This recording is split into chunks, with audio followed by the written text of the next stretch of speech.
So quickly to say welcome. This is week 33, Friday of Alone Together. I'm delighted to be here from Ireland, Susie von Menzenkamp. And I'm going to now begin today's practice with a quote from a great teacher of mine in India. She's an English lady called Jetsunma Tenzin Palmo. And this is something that I read that was written by her on Facebook today. And then we'll do our meditation for healing, okay? So just if you want to close your eyes as we begin, I want you just to feel her words, listen to what she has to say. It's short, it's only two paragraphs. And we'll go into our meditation then. On karma, so that we don't have to cling too tightly to that personal identity, there is just a stream of consciousness going forward, which as long as we do believe in an I, is endless. Somebody one time said, well, how can we ever end it since we're always going to be speaking? Not sure what that noise was. Okay. Well, how can we ever end it? Someone once said, since we are always doing actions with our body, with our speech, and with our mind. The master explained it with a mala, or a rosary of beads. I have a mala here from our last week. So just with some beads, the master explained. Taking a bead in his hand, he said, all right, we do this act thinking, I did this. And then that bead pulls the next bead, which pulls the next bead. And they just keep following one after the other. And the next one after that one. So what do we do? Well, obviously we need to cut the thread. Then we pull one bead, but the other beads don't move. They're just left behind. The thread is the belief in an I, the one who did the action. So as long as we believe that I performed this and I did that, or I said that, then that's the thread which keeps the karma coming along with us. So this is important because it is the reason why in Buddhism we can be liberated. Once we realize the emptiness of our false identification with the sense of me and mine, the spider in the middle of the web, once that is gone, then although one may act beautifully and appropriately and spontaneously as Buddhas and the great bodhisattvas do, there is no center of I in there. So karma is not being made. Karma or action depends on an actor. So long as we believe I am doing something, there are seeds which are being sown. And if we think of all of our past endless lifetimes, we've done everything. We've done the good, the bad, and the indifferent, you name it. So I think that's a really interesting one to consider, you know, that when you take away the I, or the actor, well, you know, and we're not doing anymore, we're not the doer. Maybe we're just going to surrender to that and just surrendering the karma. And then you're not creating more karma. It's like you're cutting the thread of the mala. And then you're not pulling all those other beads along. So I just thought that was something interesting to think about today. Because karma is about action and reaction, you know, and every action we take will, you know, obviously generate the next reaction or the next desire. So for the next 20 odd minutes, we're going to surrender all of that now. We're going to get out of our heads and we're going to start moving our awareness from that external world of karma and action, of desires, and start to gently move our awareness inward. And how do we do that best? We do it by becoming aware of all the sensory experiences. Become aware of the sounds, the sensations. Maybe the air is cool or warm where you are. So feel the sensation or the temperature of the air on your skin. Becoming aware of everything that you can see visually, you know. And in order to move that attention inward, we have to just disconnect some of those impressions. So we'll close our eyes. We'll allow the sounds because we can't stop them, but we don't have to put our attention on the sounds. We let the sounds come and go, and we know that they're not a barrier to the practice. We become aware and okay with the sensations in our body, and allow the body now just to settle down without being dragged or hijacked by the senses. And the best vehicle to bring your attention inward is your breath. So you can notice how you're breathing right now.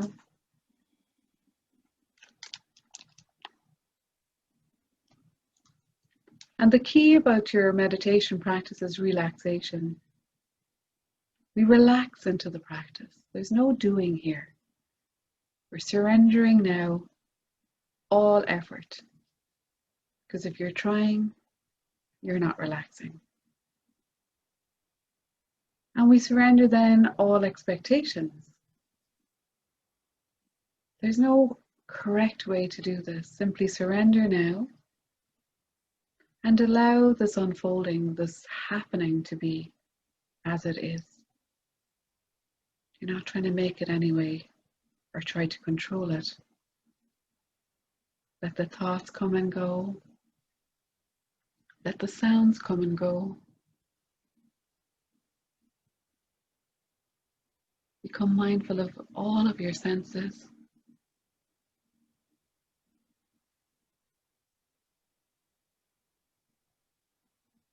And as you take these next few minutes to step away from your routine activities, your roles, your responsibilities, all of the wonderful things that keep you occupied throughout your day, they'll all be there when you come back. So let them be now as you step away. And we just want to create the right environment for this experience. So feel comfortable, feel warm, feeling supported.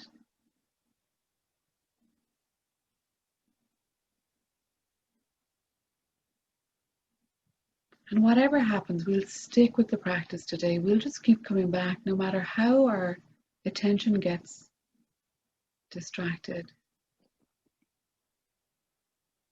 You can begin to notice what draws your awareness away. And when your awareness wanders off like that, where does it go?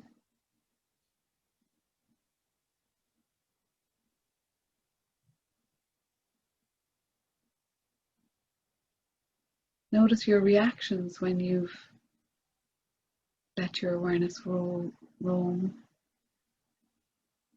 How do you bring it back? Are you gentle and kind?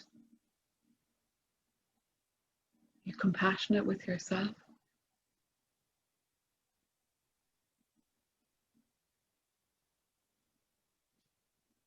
So keeping with that gentle, kind and compassionate attention, we'll keep coming back to the practice.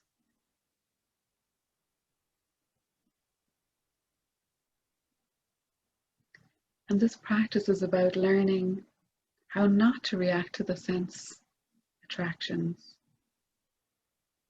how not to get caught up with mind activity. Simply noticing the mind is active, or noticing that my senses are being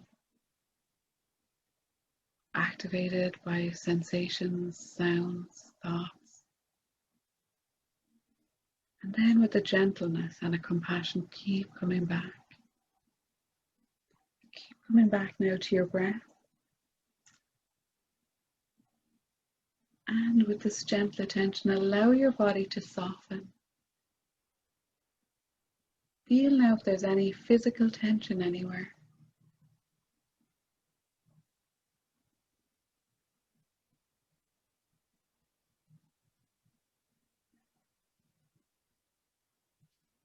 And allow the tension simply to melt away.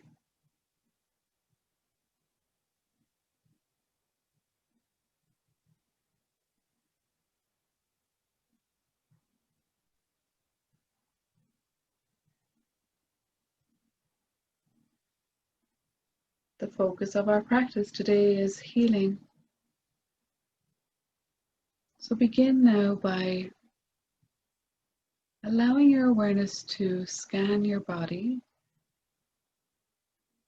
and notice if there's any physical healing that you wish to invoke or activate today.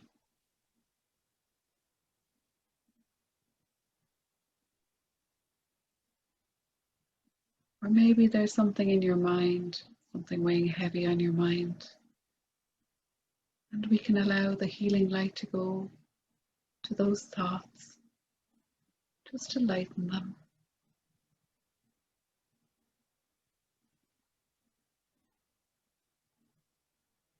Or maybe your emotions are feeling a little heavier today. Maybe you're feeling old, stagnant energy and emotions coming up. And having the subtle intention now that the practice will lighten your load, help you release those emotions.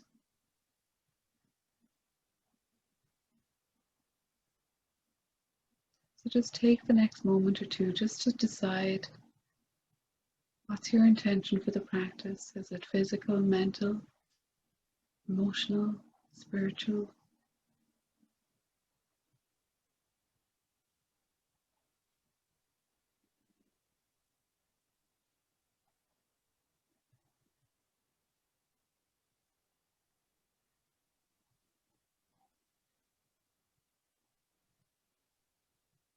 And imagine now the I,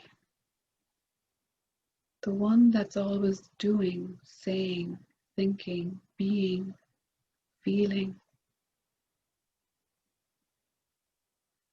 And imagine how you're giving that one the day off. Just allow it to dissolve, that identity. And allow your awareness just to gently move from the area of your mind, your intellect, your ego. And let's allow that awareness now to be moving towards the heart center.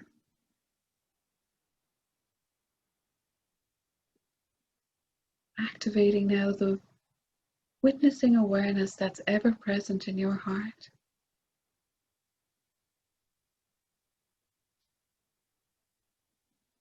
We'll commune here at the heart center for the next few minutes of this practice.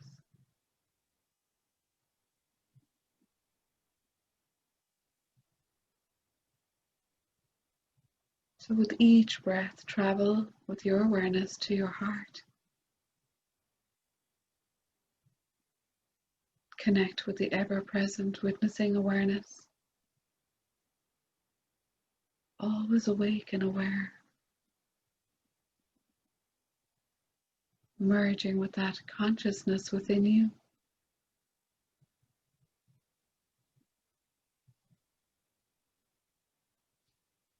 And give that awareness now permission to activate a healing response. Give that a color or visual. Maybe it's a light. The healing response could be a light in you. And now that all of your awareness rests here, allow the light to expand. Feel what happens with that expansion of light in your heart.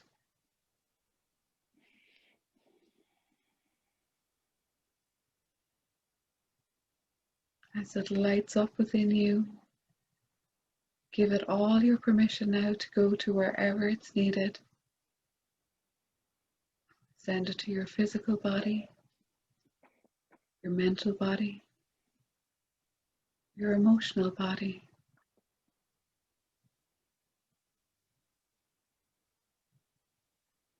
And we'll just take the next few minutes, bring your focus on the breath, this healing response.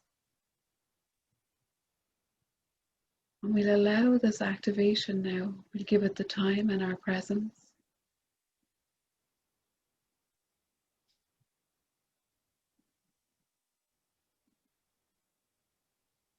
We'll give it our full attention.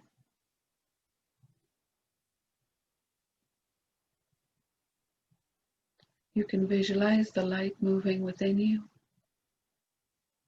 through you, for you.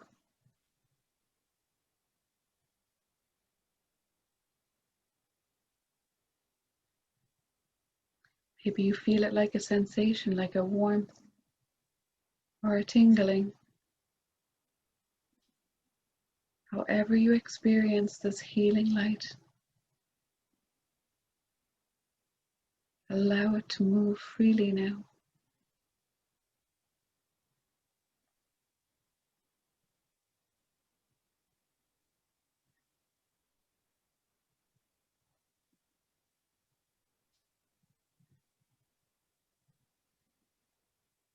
Keep coming back.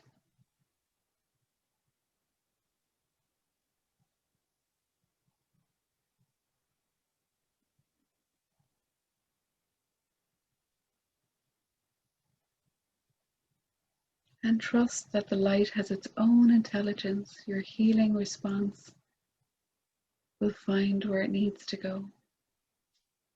So don't worry about trying to figure out where you need to send it. It just goes with your awareness and your permission, wherever it's needed, in your physical, in your mental body, your emotional body.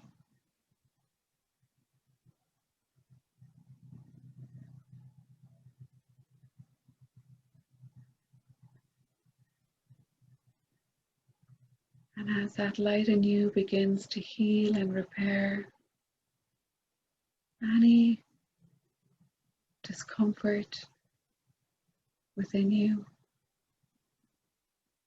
let's have the collective intention now to allow that expansion of light within each of us to expand beyond our individual selves. Imagine it's moving now into this collective healing band of light.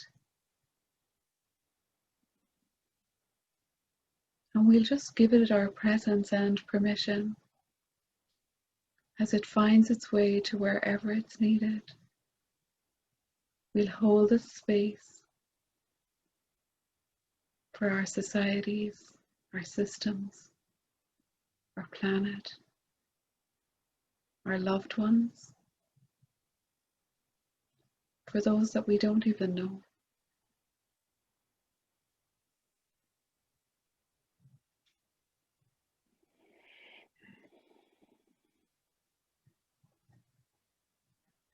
Just imagine this light radiating from each heart, from the healing sacred space within every person. The potential to heal the world, to heal our communities, our families, nature, and trusting that it will flow where it's needed to go.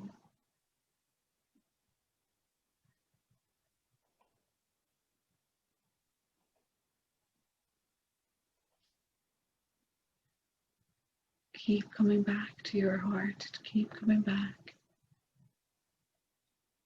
Really hold the space, the sacred space for yourself and for your intentions.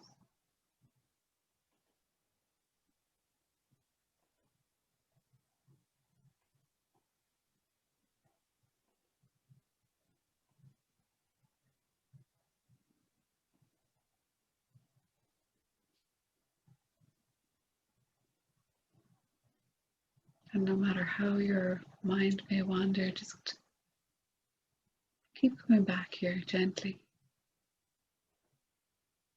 with kindness and compassion. Come back to that witnessing awareness,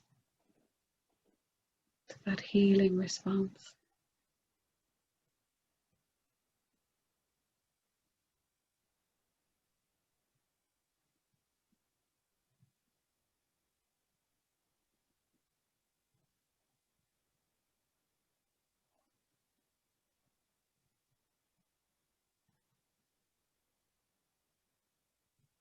And begin to draw your awareness back to the heart center now. And just drawing your awareness back here into your heart. We're going to seal the healing with a mantra practice. And the mantra for today is I trust. I trust. So I invite you now to begin the repetition of the I trust mantra for about another minute or so till you hear the bell. I trust. I trust.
And as you release the I trust mantra, simply bask now in your own sacred stillness.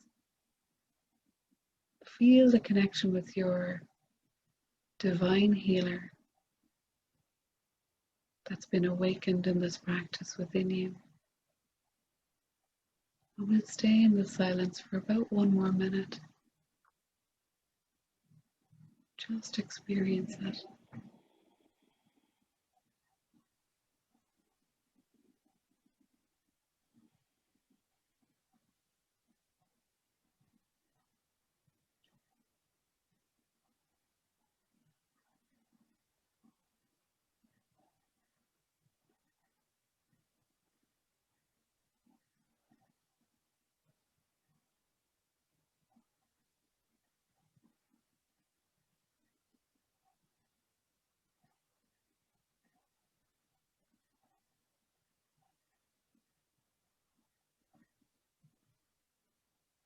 And as we gradually draw this practice to a close, I invite each of the Sangha, this sacred group that come together daily, to bring into mind now Marla Stevens,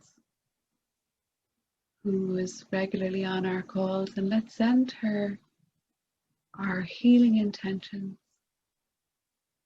today.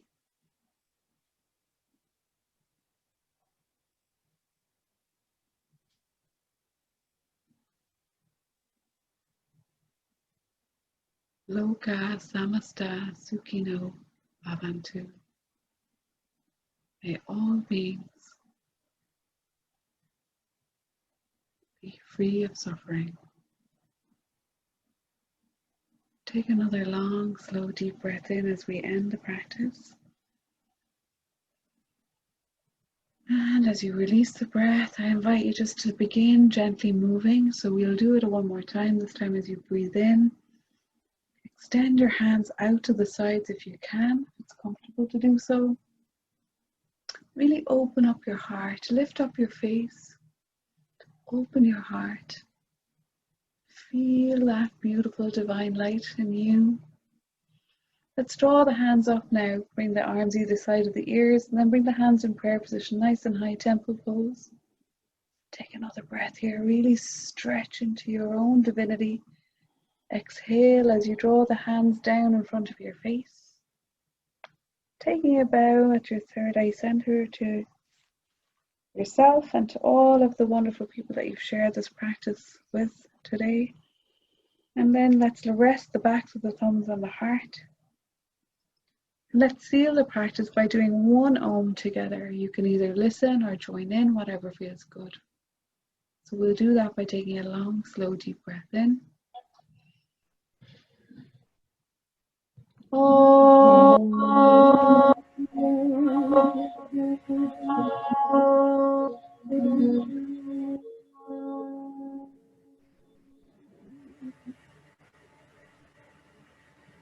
And take all the time that you need before you even consider opening your eyes. You can rub your hands together.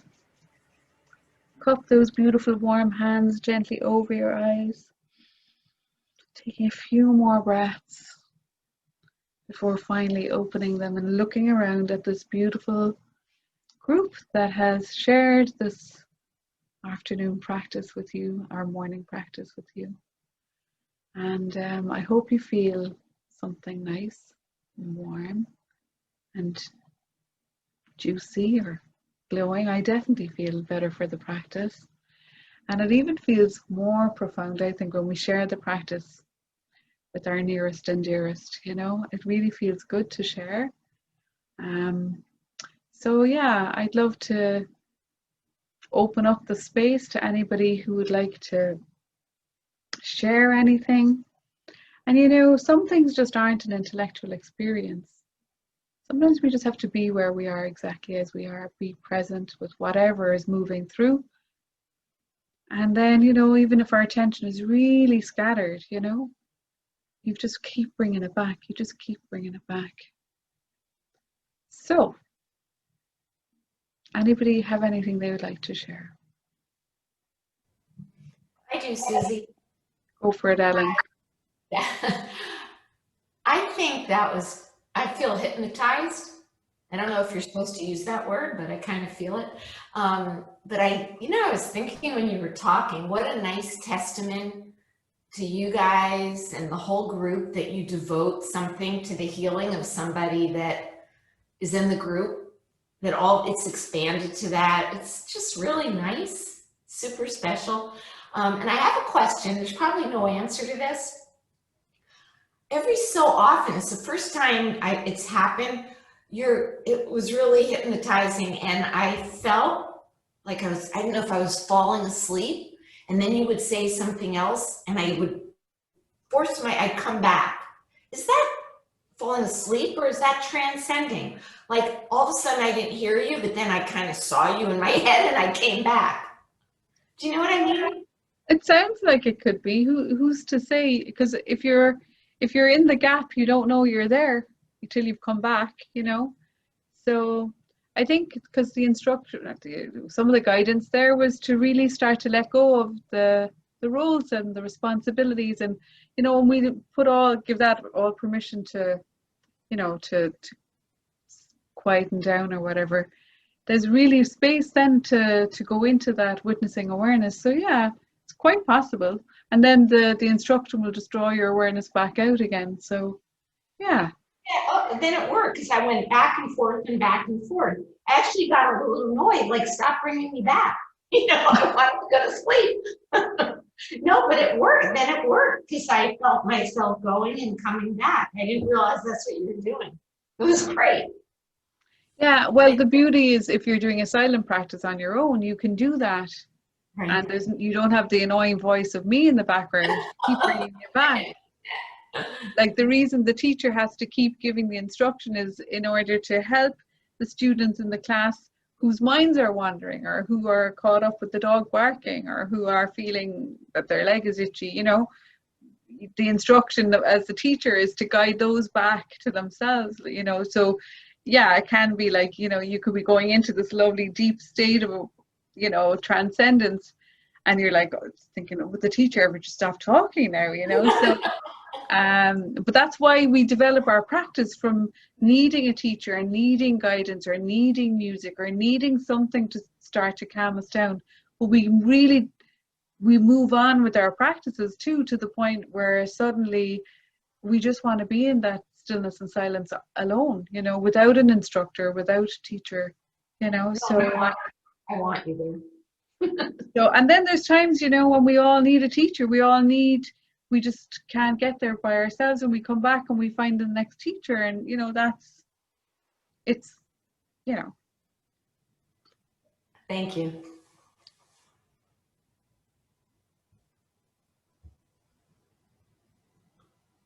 Migsy, go for it. Unmute yourself. We can't hear you. You'll just have to move to where it says mute on your computer and press it. Yeah. That was interesting, Ellen, because I found that I was getting so relaxed all of a sudden. I started to fall asleep, but I bolted myself back out of it because I didn't want to miss the peacefulness of what was going on. Right. I didn't want to fall into the sleep. I wanted to come in. I jolted back up like that, and I never fall asleep.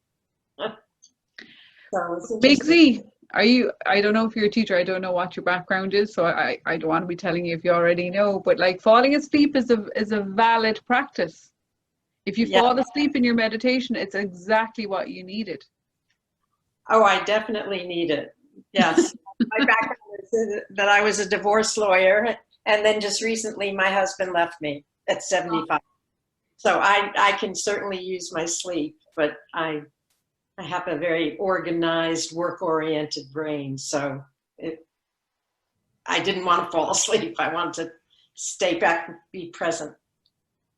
Well, I would suggest if you get a chance to do another practice at some point, another day, or re-listen to this, allow yourself to go there, allow yourself to go into that sleep state, because when you look at the states of awareness, going into the sleep state is necessary possibly at some times, you know. So that's why we say if you fall asleep in meditation, it's absolutely spot on. It's a valid meditation that you can tick off your box, you know, you can tick off your list, because the body will take whatever it needs at any given time. So if it needs sleep or deeper rest, that's what it'll get. Like I began by saying, you know, meditation's about coming into a very relaxed state, you know. So your knee-jerk reaction is to, oh, I gotta get myself back, you know. But I'd love you to try the practice, and don't bring yourself back. Break the pattern of coming back. Go off to Nodland, you know. Yes. It's wonderful.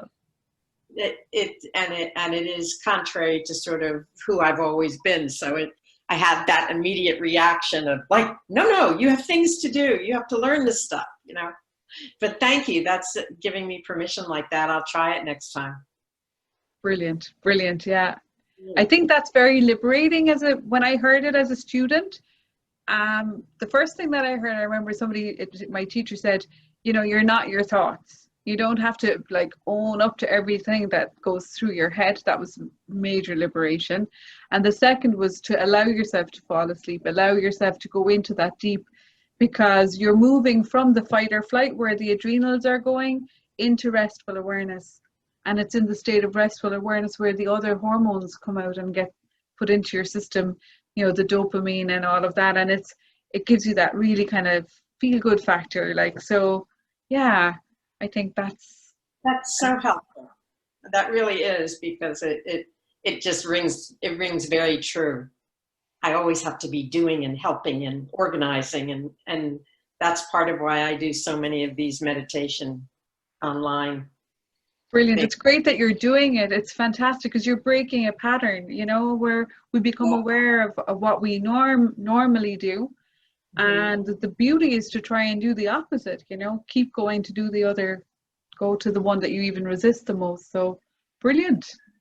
No, this was terrific. Thank you. And thank you, Ellen, for starting it. I mean, for starting the sleepy thing, right? Somebody's asking, will I send it? I'll put it online. I have about 6 meditations to put online, so I will get round to doing that. I will put it online because I've recorded. Oh, I'll stop the recording. That's what I need to do. Oh.